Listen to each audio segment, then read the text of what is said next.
نحمده ونصلي على رسوله الكريم اما بعد فاعوذ بالله من الشيطان الرجيم بسم الله الرحمن الرحيم وإذ يرفع إبراهيم القواعد من البيت وإسماعيل ربنا تقبل منا إنك أنت السميع العليم آمنت بالله صدق الله العظيم. میرے قابل صدر احترام محترم عزیز و دوستوں اور بزرگوں، دو الفاظ آپس میں باہمی لکھنے میں بہت ملتے جلتے ہیں. اکثر و بیشتر ہماری گفتگو میں وہ الفاظ استعمال ہوتے رہتے ہیں. ایک لفظ ہے قابلیت کا اور دوسرا لفظ ہے قبولیت کا. ان دونوں الفاظوں کے جو لکھنے کے انداز ہیں وہ قریب قریب ہیں، لیکن اس کے معنی اور مفہوم میں بہت زیادہ فرق ہے. قابلیت کسے کہتے ہیں؟ ایک آدمی کے اندر صفات ہیں، استعداد ہیں. اللہ تعالیٰ نے اس کو حسن و جمال دیا ہے، اس کو فضل و کمال دیا ہے، اس کا علم بھی بڑا جاندار ہے. گویا کہ اس آدمی کے اندر قائدانہ صلاحیتیں اللہ تعالیٰ نے رکھی ہیں. یہ ساری کی ساری باتیں اس بات پر دلالت کرتی ہیں کہ اس کے اندر قابلیت زیادہ ہے. لیکن ان تمام کی تمام صفات کے ساتھ کوئی انسان اللہ تبارک و تعالیٰ کو بھی پسند آ جائے، اسے قبولیت کہا جاتا ہے. بسا اوقات میرے دوستوں ایک آدمی کے اندر قابلیت بہت زیادہ ہوتی ہے لیکن وہ اللہ تعالیٰ کو پسند نہیں آتا، اور یہ بڑے خطرے کی بات ہوتی ہے. اس لیے قابلیت نہ بھی ہو، اگر قبولیت مل جائے تو یہ بہت بڑی بات ہے. لیکن اگر قابلیت انسان کے اندر ہو اور اللہ تعالیٰ اسے قبول نہ کرے تو ایسی قابلیت انسان کی کسی کام کی نہیں رہتی ہے. مثال کے طور پر حضرت مولانا اشرف علی تھانوی صاحب رحمۃ اللہ علیہ فرماتے ہیں کہ جو شیطان جو تھا اس کا نام تھا طاؤس الملائکہ، ملائکہ کا سردار تھا. یہ عابد بھی تھا، عالم بھی تھا اور عارف بھی تھا. میں شیطان کی بات کر رہا ہوں کہ یہ عابد بھی تھا، عالم بھی تھا اور عارف بھی تھا. عابد ایسا تھا کہ آسمان کا کوئی چپا ایسا نہیں تھا جہاں اس نے خدا کو سجدہ نہ کیا ہو. عالم اس لیے تھا کہ جب اللہ تبارک و تعالیٰ نے سجدے کا حکم دیا تو بجائے اللہ تعالیٰ کی بات ماننے کے اللہ تعالیٰ سے بحث مباحثہ کرنے لگا. اللہ تعالیٰ نے پوچھا ما منعک الا تسجد اذ امرتک، کہ جب میں نے حکم دیا اب سجدے سے کس چیز نے منع کر دیا؟ تو اب یہ بدبخت اللہ تعالیٰ کو دلیل دیتا ہے کہ انا خیر منہ خلقتنی من نار وخلقتہ من طین، میں آدم کو سجدہ کروں، میں آدم سے بہتر ہوں، تو نے مجھے آگ سے بنایا، اس کو مٹی سے بنایا، آگ مٹی کو کیسے سجدہ کرے گی؟ تو یہ عالم بھی تھا اور عارف بھی بہت بڑا تھا. اللہ تبارک و تعالیٰ کو غصہ آیا. اللہ تعالیٰ نے فرمایا فخرج منہا فانک رجیم، اب تو دفع ہو جا، تو مردود ہو چکا ہے. میرے دوستوں حدیث میں آتا ہے کہ جب اللہ تعالیٰ کو غصہ آتا ہے تو جبرائیل علیہ السلام کا جو قد ہے اس کا سر 7ویں آسمان پر، پیر 7ویں زمین پہ لگتے ہیں. اللہ تعالیٰ نے 70 یا 72 پر دیے ہیں. 2 پر جبرائیل امین کھولے تو مشرق اور مغرب کو چھپا دے، لیکن جب اللہ کو غصہ آتا ہے تو وہ سکر کے بالکل ایک چھوٹی سے فرمایا کہ کیڑے کی طرح ہو جاتے ہیں. اللہ تبارک و تعالیٰ کو غصہ ہے. یہاں شیطان بدبخت جانتا ہے اس بات کو کہ اللہ کو جتنا بھی غصہ آ جائے اللہ تعالیٰ کی محبت اللہ سے جدا نہیں ہوتی. اللہ سے کہنے لگا کہ تو نے مجھے مردود تو کر دیا لیکن انک من المنذرین انذرنی الی یوم یبعثون، اب مجھے قیامت تک مہلت دے تاکہ میں بنی آدم سے بدلہ لے سکوں. تو میرے دوستوں اللہ تعالیٰ نے یہ صفاتیں فرمایا کہ شیطان کے اندر رکھی تھی، لیکن میرے دوستوں اس کے اندر ایک چیز کی کمی تھی، وہ عاشق نہیں تھا، اسے اللہ تعالیٰ سے محبت نہیں تھی. اس لیے تمام کی تمام صفاتوں کے باوجود اسے مردود قرار دے دیا گیا، اس پر لعنت قرار دے دی گئی. اور اللہ تعالیٰ نے ایک قانون جاری کر دیا کہ ان علیک لعنتی الی یوم الدین، بھلے تو بہت بڑا عالم تھا، بہت بڑا عابد تھا، بھلے تو بہت بڑا عارف تھا، لیکن تجھے ہم سے محبت نہیں تھی، تو عاشق نہیں تھا، جا تیرے رب نے یہ قرآن میں فرما دیا کہ قیامت کے دن تک تجھ پر میری لعنت برستی چلی جائے گی. اسی طرح میرے دوستوں مکے میں ایک شخص رہا کرتا تھا جس کا نام تھا عمر ابن حشام. کہتے ہیں کہ پورے مکے میں 2 عمر تھے، ایک عمر ابن خطاب رضی اللہ تعالیٰ عنہ تھے، ایک عمر ابن حشام تھا. یہ آپ صلی اللہ علیہ وسلم کے چچا تھے، لیکن اس کا اتنا روب اور دبدبا تھا کہ اس نے پورے مکے میں اعلان کر دیا کہ عمر صرف مجھے کہا جائے گا، میرے علاوہ اور کسی کا نام عمر نہیں ہوگا. چنانچہ تاریخ کی کتابوں میں یہ بات ملتی ہے کہ سیدنا عمر ابن خطاب رضی اللہ تعالیٰ عنہ کا نام ایمان لانے سے پہلے عمر ان کو کہہ کر پکارا جاتا تھا. یہ عمر ابن حشام انہیں عمر نہیں کہنے دیتا تھا. اللہ تعالیٰ نے ایسی صلاحیت دی تھی کہ جو کام کئی لوگ نہیں سمیٹ سکتے تھے یہ اکیلا ان کو ترتیب دے کر سمیٹ دیا کرتا تھا. اور عقل مندی کا یہ عالم تھا کہ لوگوں نے اس کا نام ابو الحکم رکھ دیا تھا کہ تو داناؤں یعنی عقل مندوں کا باپ ہے. اب آپ اندازہ لگائیں میرے دوستوں، قریشی ہے، نبی کا چاچا ہے اور فرمایا کہ داناؤں کا سردار ہے، اور روب ایسا کہ اپنے نام کی طرح کسی کو نام نہ رکھنے دے، لیکن جب اللہ کے نبی صلی اللہ علیہ وسلم کی دشمنی پر آیا تو آپ صلی اللہ علیہ وسلم نے اس کا نام ابو جہل رکھ دیا کہ تو داناؤں کا باپ نہیں ہے بلکہ تو جاہلوں کا باپ ہے۔ تو تمام کی تمام صفات کے باوجود اللہ تعالیٰ نے جب اسے قبولیت نہ دی تو اللہ تعالیٰ نے اس کو اس طرح پوری دنیا میں ذلیل اور رسوا ہونے کے لیے چھوڑ دیا۔ اسی طرح میرے دوستوں، حضرت امام ربانی مجدد الفسانی رحمت اللہ علیہ کے زمانے کے اندر دو لوگ تھے، آج کا بیان بڑی فکر کا حامل ہے۔ دو بھائی تھے، وقت کے بڑے پائے کے عالم تھے، ایک کا نام تھا ابو الفضل اور دوسرا کا نام تھا فیضی۔ ابو الفضل بڑا تھا، فیضی چھوٹا تھا۔ ان کا علم ایسا تھا میرے دوستوں کہ شاید آپ کو بڑا تعجب ہوگا کہ انہوں نے قرآن کریم کی تفسیر لکھی اور اس تفسیر کے اندر کہیں بھی کوئی نقطہ نہیں تھا، یعنی اس میں جیم، با، تا، زال، زا، ضاد، وا، سا اور فرمایا کہ فا، قاف، نون، ہر وہ لفظ جس میں نقطہ ہوتا ہے اس کو استعمال نہیں کیا۔ اس لفظوں کے علاوہ عربی زبان میں قرآن کی تفسیر لکھ دی اور اس کا نام رکھا سواطع الالہام۔ آپ دیکھیں نام کے اندر بھی کوئی نقطہ نظر نہیں آ رہا، اور ایسے عالم تھے میرے دوستوں، ان کے ذہن کا یہ عالم تھا کہ چھوٹا بھائی جو فیضی تھا ایک بار کسی بات کو سن لیتا یاد ہو جاتی، ابو الفضل جو تھا دو بار کسی بات کو سنتا یاد ہو جاتی، اور وقت کے جو شعراء تھے ان کے ناک میں انہوں نے دم کر دیا۔ اب کوئی بھی شاعر آتا بادشاہ کے لیے اپنا کلام بنا کر لاتا، یہ دونوں بادشاہ کے خواص تھے، چنانچہ وہ شاعر اپنا کلام سناتا، فیضی کھڑا ہوتا کہتا بادشاہ سلامت، یہ تو میرا کلام ہے، فوراً سنا دیتا۔ ابو الفضل کھڑا ہو کے کہتا ہاں یہ تو میرے بھائی کا کلام ہے، میں نے بھی سنا ہے، اسے سنا دیتا۔ اب میرے دوستوں اور بزرگوں، اتنی ساری صفات کے باوجود امام ربانی مجدد الفسانی رحمت اللہ علیہ نے ان دونوں پر بڑی محنت کرنے کی کوشش کی، لیکن انہوں نے بجائے ان کی بات ماننے کے ان کی دشمنی پر اتر آئے اور وقت کے مجدد کے فرمایا دشمن بن کے ان کو جیل میں ڈال دیا۔ اب اندازہ لگائیں میرے دوستوں کہ ایسی صفات کے حامل علماء ہونے کے باوجود جب اللہ کی نظر میں قبولیت نہیں ملی تو اللہ تعالیٰ نے وقت کے مجددہ ان کو دشمن بنا دیا۔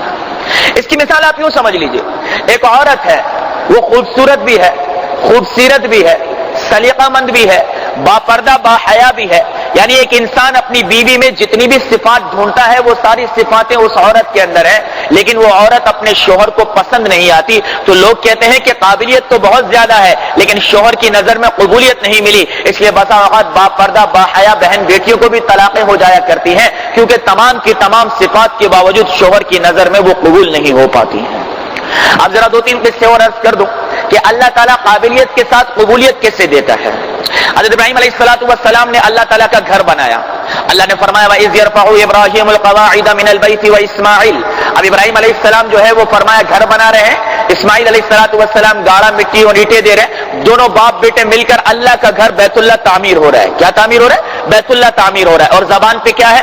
ربنا تقبل منا انک انت السمیع العلیم، کہ اللہ ہمارے اس عمل کو آپ قبول کر لیجئے، آپ سننے والے بھی ہیں اور جاننے والے بھی ہیں کہ ہم نے یہ عمل خالص آپ کی ذات کے لیے کیا ہے۔ تو میرے دوستو جن کو اپنے نیک اعمال قبول کروانے ہوتے ہیں وہ عمل کی قبولیت کے بعد نہیں اللہ سے دعا مانگتے ہیں، بلکہ جب عمل کر رہے ہوتے ہیں اسی وقت اللہ سے دعائیں مانگنا شروع کر دیتے ہیں کہ میرا مولا ہمارا یہ جو عمل ہے یہ تیری ذات کے لیے خاص ہے، یہ تیری رضا کے لیے خاص ہے، تو اس کو اپنے دربار میں قبول فرما لے۔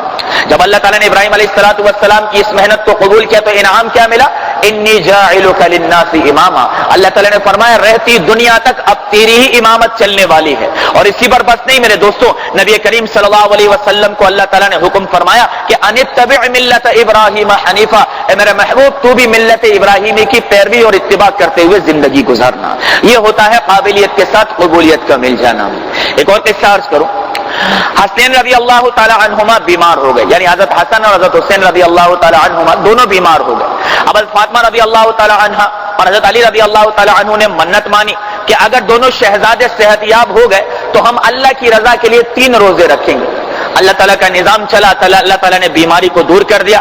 اب منت کے پورا کرنے کا وقت آ گیا کہ بھئی ہم نے نظر کے روزے مانے ہوئے ہیں، چنانچہ پہلے دن روزہ رکھا گیا، سحری میں جو میسر آیا کھا لیا، افطار کے لیے بیٹھے ہی تھے، 2 روٹیاں دسترخوان پہ رکھی تھی، ایک علی کے سامنے دوسرا فاطمہ کے سامنے۔ ابھی کھانا فرمایا کہ کھانے کا وقت ہی آیا تھا کہ فرمایا ایک یتیم نے آواز دے دی کہ یتیم ہوں مدینے کا، اللہ کے نام پہ سوال کرتا ہوں۔ حضرت علی رضی اللہ تعالی عنہ نے وہ دونوں روٹیاں اٹھا کر یتیم کو دے دی اور خود پانی سے روزہ افطار کر لیا۔ پہلا دن تو گزر گیا، اب دوسرے دن سحری میں جو آیا کھا لیا، اب دوسرے دن افطار کا وقت آیا، پھر دونوں ایک ایک روٹی لے کر بیٹھ گئے، اور جیسے ہی کھانا کھانے کے لیے ہاتھ بڑھایا تو تو فرمایا ایک قیدی نے آواز دی کہ بھئی قیدی ہوں، اللہ کے نام پہ سوال کرتا ہوں، بھوکا ہوں، جو ہو دے دو۔ فرمایا دونوں نے کھانا سمیٹ کر اس جو ہے وہ قیدی کو دے دیا۔ اب فرمایا تیسرا دن آیا اور فرمایا تیسرے دن بھی یہی معاملہ آیا کہ ایک ہی روٹی تھی، گھر کے اندر تھا کچھ نہیں، اور تیسرے دن جب افطار کے لیے بیٹھے ہیں تو ایک مسکین نے آواز دی کہ مسکین ہوں، بھوکا ہوں، اللہ کے نام پہ سوال کرتا ہوں، اللہ کے نام پہ روٹی دے دو۔ حضرت علی رضی اللہ تعالی عنہ نے تیسرے دن بھی افطار کے لیے رکھی ہوئی روٹی اٹھا کر اس کو دے دی اور دونوں نے پانی سے روزہ افطار کر لیا۔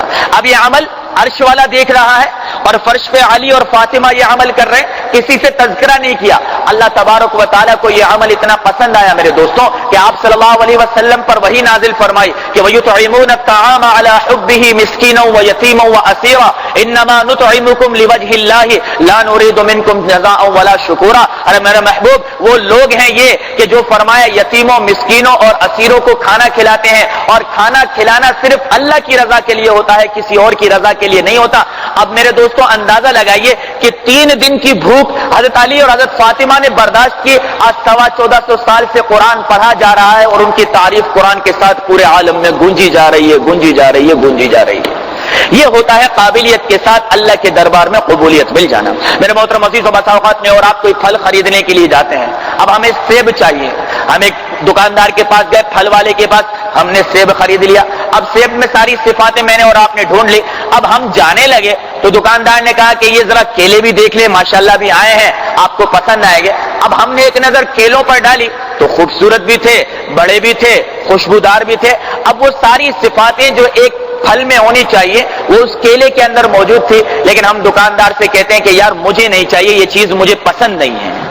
یعنی کہ وہ کیلوں کے اندر صفات موجود ہے لیکن ہماری نظر میں اس کو قبولیت نہیں ملی۔ بعین ہی اسی طرح میرے دوستوں لوگ ہمیں عالم کہیں، لوگ ہمیں عابد کہیں، لوگ ہمیں صدقہ خیرات کرنے والا کہیں، لوگ ہمیں تبلیغی کہیں، لوگ ہمیں دیندار کہیں، یہ ساری کی ساری صفات وہ ہیں جو لوگوں کی نظر میں ہیں۔ اگر یہ نظر اللہ تعالیٰ کی نظر کرم مجھ پر اور آپ پر نہ پڑی، اللہ نے کہا مجھے تیرا علم پسند نہیں، مجھے تیری تبلیغ پسند نہیں، مجھے تیری عبادت پسند نہیں، تو یقین جانیے گا جس طرح وہ صفات سے بھرا ہوا پھل کسی کام کا نہیں، اس طرح ہماری عبادتیں بھی کسی کام کی نہیں رہیں گی۔ اس لیے اللہ تبارک و تعالیٰ سے قبولیت مانگنی چاہیے، اللہ تعالیٰ سے قبولیت مانگنی چاہیے۔ ایک عورت کی شادی ہوئی، شادی کے وقت اس کو بنا ٹھنایا جا رہا تھا، اسے لباس پہنایا گیا، میک اپ کیا گیا، یہ فرمایا کہ اس کو سارا سونا وغیرہ لدات دیا گیا۔ اب جب فرمایا اس کی سہیلی نے اس کی تعریف کی کہ آج تو آپ بہت خوبصورت لگ رہی ہیں، پوری حور پری لگ رہی ہیں، یہ سن کر وہ دلہن رونے لگی، یہ سن کر وہ دلہن رونے لگی۔ سہیلی نے کہا بھائی میں نے تو تیری تعریف کی ہے، کوئی غلطی ہو گئی تو معذرت چاہتی ہوں۔ اس نے کہا نا بہن میں اس لیے نہیں رو رہی، ارے تو نے تو میری تعریف کی ہے، اگر میں اپنے شوہر کو پسند نہ آئی تو میرا بناؤ سنگار کس کام کا ہے؟ ارے اگر ہم خدا کو پسند نہ آئے میرے دوستوں تو پھر یہ ساری عبادتیں ہماری کسی کام کی نہیں ہیں۔ اس لیے اللہ تبارک و تعالیٰ سے قبولیت مانگنے کی فکر ہونی چاہیے۔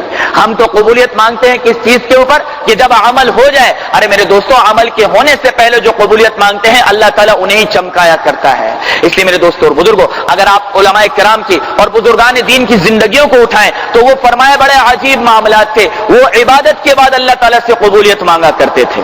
حضرت مجدد الفسانی رحمت اللہ علیہ کے بارے میں آتا ہے کہ انہوں نے 40 سال تک جو ہے وہ عشاء کے وضو سے فجر کی نماز پڑھی، یعنی جاگ کر اللہ کے لیے انہوں نے عبادت کے اندر یہ وقت گزارے ہیں۔ اور اس کے بعد جب حرم شریف میں حاضر ہوئے اللہ تبارک و تعالیٰ کے گھر کے سامنے بیٹھ کر کہا 40 سال تک جنہوں نے تہجد نہیں چھوڑی انہوں نے کیا کہا کہ ما عبدناک حق عبادتک، اے اللہ تیری جو عبادت کا حق تھا وہ ہم ادا نہیں کر سکے، وما عرفناک حق معرفتک، اور تیری جو معرفت کا حق تھا وہ ہم ادا نہیں کر سکے۔ ارے میرے دوستوں آج ہم یقین مانیں میں اور آپ کتنی خشوع اور خضوع سے نماز پڑھ لے، جتنا چاہے دعا مانگ لے، جتنی چاہے عبادت کر لے، اللہ کی شان کے برابر میں اور آپ عمل نہیں کر سکتے کیونکہ اللہ کی شان بہت اونچی ہے۔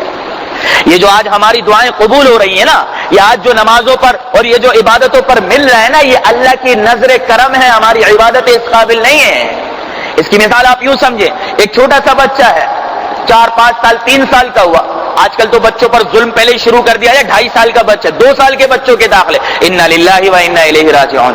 ارے بچہ 4-5 سال کا ہو پھر اسے کسی میں بٹھائیں، یا اسکول والوں نے جو ہے وہ پیدا پانی کے دھندے کھول دیے کہ 2 گھنٹے بچوں کو کھلا پلا کر واپسی بھیج دیا جاتا ہے، اور فرمایا کہ مونٹیسوری میں ہے، ایڈوانس مونٹیسوری ہے، لیول 1 لیول 2، بچے کا لیول گرتا جا رہا اور ہمارا لیول چڑھتا جا رہا۔ ایسا ہی ایک چھوٹا سا بچہ اسکول چلا گیا بیچارہ۔ اب اسکول جانے کے بعد پہلے دن آیا اور آ کر اپنے باپ سے کہنے لگا، ابا جان آج مجھے ٹیچر نے لکھنا سکھایا ہے۔ باپ نے کہا تو بھی بڑی شاندار اولاد ہے، پہلے ہی دن خطاط بن کے آ گیا، پہلے ہی دن ماشاءاللہ مولوی بن گیا، بہت بڑی بات ہے۔ کہا ذرا بیٹا دکھا تو صحیح کیا لکھ کر آیا ہے۔ اب بیٹے نے باپ نے سامنے جو ہے وہ بیٹے نے کاپی کھولی تو دیکھا ٹیڑھی میری لکیریں بنی ہوئی تھی، اس پر ٹیڑھی میری لکیریں بنی ہوئی تھی۔ باپ نے ایک نظر کاپی پر ڈالی، ایک نظر اپنے بچے پر ڈالی، مسکرا کر کہا کیا بات ہے بیٹا، بہت اچھا لکھا ہے۔ 50 کا نوٹ نکال کر انعام دے دیا۔ اب یہ انعام جو تھا وہ بچے کی رائٹنگ کا نہیں تھا، یہ باپ کی شفقت تھی کہ اگر میرے بچے کو میں نے انعام نہ دیا تو اس کا حوصلہ ٹوٹ جائے گا، یہ میری محبت کی علامت ہے۔ اسی طرح میرے دوستوں میری اور آپ کی نمازیں ٹوٹی پھوٹی ہیں، کبھی رکعتیں بھول گئے، کبھی فرمایا ثنا بھول گئے، کبھی سورہ فاتحہ بھول گئے، کبھی تشہد بھول گئے، سجدے میں رکوع میں سجدے کی تسبیح، ایسی ٹوٹی پھوٹی نمازیں جب اللہ تعالیٰ سے دعا مانگتے ہیں اور اللہ قبول کرتا ہے تو نماز قبول نہیں ہوئی، ہماری نماز کی وہ شان نہیں ہے، یہ تو اللہ کا فضل و کرم ہے کہ اس نے ٹوٹی پھوٹی عبادتوں پر بھی اجر و ثواب عطا فرما دیا ہے۔ اس لیے میرے محترم عزیز و دوستوں اور بزرگوں، ہر عبادت کے بعد انسان کو استغفار کرنا چاہیے۔ یہ میں نہیں کہہ رہا، نبی کی زندگی سے ملتا ہے۔ مثال کے طور پر آپ وضو لے لیجئے، وضو ایک عبادت ہے۔ نبی کریم صلی اللہ علیہ وسلم کا فرمان ہے کہ جب تک مسلمان باوضو رہتا ہے شیطان اس کے قریب نہیں آتا ہے، اور فرمایا الوضوء سلاح المؤمن، وضو جو ہے وہ مومن کا اسلحہ ہے، جو مومن باوضو رہتا ہے وہ شیطان مردود اپنے دشمن سے بچا رہتا ہے۔ اب یہ وضو ایک مستقل عبادت ہے۔ نبی کریم صلی اللہ علیہ وسلم کا فرمان ہے کہ وضو کے ہر قطرے کے ساتھ انسان کے گناہوں کو اللہ تعالیٰ جھاڑتا رہتا ہے، گراتا رہتا ہے۔ اب کتنی عظیم عبادت ہے، لیکن اگر آپ دیکھیں تو آپ صلی اللہ علیہ وسلم نے فرمایا کہ وضو کرنے کے بعد تو اپنی نظر آسمان کی طرف اٹھا کر یہ دعا مانگ، سبحانک اللہم اشہد ان لا الہ الا انت استغفرک واتوب الیک۔ بڑی عجیب بات ہے کہ یار وضو کرنے کے بعد استغفار کیوں کرنا؟ اس لیے کہ وضو تو نے کر لیا، اب یہ وضو قبول اللہ تعالیٰ کرے گا، اور اللہ تعالیٰ اسی کا قبول کرتا ہے جو اللہ کے آگے جھک کر چلنے والا بنتا ہے۔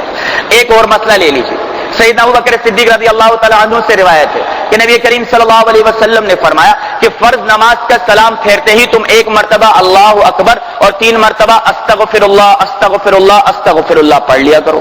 اب ہم نے نماز پڑھی ہے بھائی، نہ چوری نہ ڈکیتی نہ بد نظری نہ کوئی غلط کام، نماز پڑھی ہے، نماز پڑھی ہے، نماز پڑھنے کے ساتھ شیطان تیرے دل میں بڑھائی ڈالے گا کہ تو نے فجر پڑھ لی، دیکھ اس نے فجر نہیں پڑھی، وہ سویا پڑا ہے، وہ نماز نہیں پڑھتا، تو بہت بڑی چیز ہے۔ کہا نا جب تو سلام پھیرتے ہی کہے گا اللہ اکبر تو اقرار کرے گا کہ میں نے بھلے ہی نماز پڑھی، میری نماز کچھ نہیں ہے، میرا رب اس سے بہت بڑا ہے۔ اور جب تو 3 بار استغفر اللہ پڑھے گا تو اللہ تعالیٰ تیری اس نماز کی غلطیوں کو معاف کر کے تیری نماز کو اپنے دربار میں قبول فرما لے گا۔ اس لیے میرے محترم عزیز و دوستوں اور بزرگوں، اللہ کے دربار کے اندر عاجزی چلتی ہے، عجز و نیاز چلتا ہے۔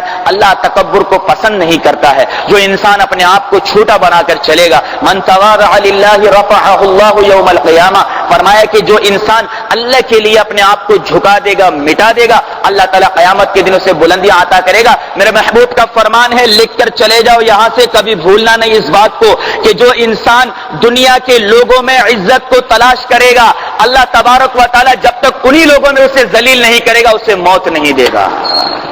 اور جو اللہ کی نظر کے اندر عزت بنانے کی کوشش کرے گا، بھلے ہی اس عزت بنانے کے اندر لوگوں کی نگاہوں کے اندر بظاہر ذلت نظر آ جائے، لیکن اللہ تعالیٰ جب تک دنیا میں اسے عزت سے نہیں نوازے گا اسے موت نہیں دے گا۔ اس لیے میرے دوستوں اور بزرگوں، اللہ تعالیٰ سے قبولیت مانگنی ہے، قابلیت نہیں مانگنی۔ ارے قابلیت ہوتی تو سیدنا بلال حبشی رضی اللہ تعالیٰ عنہ کو دیکھیں کہ فرمایا غلام ہیں، رنگ کے کالے ہیں، اور فرمایا کہ آپ صلی اللہ علیہ وآلہ وسلم کے زمانے کے اندر سب سے زیادہ سختیاں جھیلنے والے ہیں، لیکن مقام کیا دیا؟ مقام کیا دیا؟ فرمایا کہ جب فتح مکہ ہوا آپ صلی اللہ علیہ وسلم نے بلال کو کہا بلال آج تو بیت اللہ کی دیوار پر نہیں اس کی چھت پر چڑھ جا۔ ارے ذرا دیکھیے میرے دوستوں اپنی چشم سے کہ ہم سارے بیت اللہ کی دیوار کو چومتے ہیں، آج بیت اللہ کی چھت جو ہے وہ بلال کے قدموں کو چوم رہی ہے۔ یہ قبولیت ہوتی ہے۔ اسی قبولیت اللہ تعالیٰ سے مجھے اور آپ کو مانگنی ہے کہ میرے مولا میں نے جو اعمال کیے یہ قابل نہیں ہے، میں تو تجھ سے اپنے اعمال پر قبولیت مانگتا ہوں۔ اس لیے علماء فرماتے ہیں ایک تو ہر نیک عمل کے بعد استغفار کر لیا کرو، اس کا آسان طریقہ ہے اللہ اکبر ایک بار، استغفر اللہ 3 بار، اور ایک ربنا تقبل منا انک انت السمیع العلیم وتب علینا انک انت التواب الرحیم۔